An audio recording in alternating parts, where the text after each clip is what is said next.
Cristiano Ronaldo பண்ண 5 ரெக்கார்டை break பண்ணுறது ரொம்ப கஷ்டம். அது என்ன 5 ரெக்கார்டுன்னு பார்ப்போம் வாங்க. ஃபர்ஸ்ட் ரெக்கார்டு என்னன்னா, சாம்பியன்ஸ் லீக்ல 140 கோல் போட்டிருக்காரு. 2013-14 அந்த வருஷத்தில் நடந்த மேட்ச் பார்த்தீங்கன்னா ஒரே சீசனில் 17 கோல் போட்டிருக்காரு. இதுவுமே கொஞ்சம் டஃப் தான், 17 கோல் ஒரு சீசனில் கிராஸ் பண்ணுறது. பொறுத்து இருந்து பார்ப்போம் யார் கிராஸ் பண்ணுறான்னு. ரெண்டாவது ரெக்கார்டு பார்த்தீங்கன்னா, ஒரு அவங்க நாட்டுக்காக விளையாண்டதில் 130 கோல் அடிச்சிருக்காரு. எந்த ஃபுட்பால் பிளேயருமே அவங்க கண்ட்ரிக்காக இவ்வளோ கோல் அடித்ததில்லை. இந்த ரெக்கார்டு பிரேக் பண்ணுறதுமே கஷ்டம் தான். மூணாவது ரெக்கார்டு என்னன்னா, 5 டிஃப்ரெண்ட் FIFA வேர்ல்டு கப்பில் பார்த்தீங்கன்னா கோல் ஸ்கோர் பண்ணியிருக்காரு. 5 டிஃப்ரெண்ட் வேர்ல்டு கப்பில் விளையாடுறதே பெரிய விஷயம். பட் 5லையுமே கோல் ஸ்கோர் போட்ட ஒரே ஆள் நம்ம கிறிஸ்டியானோ ரொனால்டோ தான்.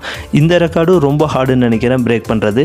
நாலாவது ரெக்கார்டு என்னன்னா, யூரோப்பியன் சாம்பியன்ஷிப்பில் 14 கோல் போட்டிருக்காரு. அது மட்டும் இல்லாமல் 5 டிஃப்ரெண்ட் யூரோ டோர்னமெண்ட்டில் ப்ளே பண்ணியிருக்காரு. இந்த ரெக்கார்டுமே கொஞ்சம் ஹார்ட் டு பிரேக் தான். இருக்குலே டஃபஸ்ட் ரெக்கார்டு இந்த 5வது ரெக்கார்டு தான் சொல்லணும். ஏன் அப்படின்னா, அவரோட கெரியரில் அஃபிஷியல் கோல்ஸ் டோட்டலாக 938 கோல் போட்டிருக்காரு. கண்டிப்பாக 1000 கோல் ரீச் பண்ணிடுவார். இது ரொம்ப கஷ்டம்னு நினைக்கிறேன், ஒரு பிளேயர் இவ்வளோ கோல் ஸ்கோர் போடுறது.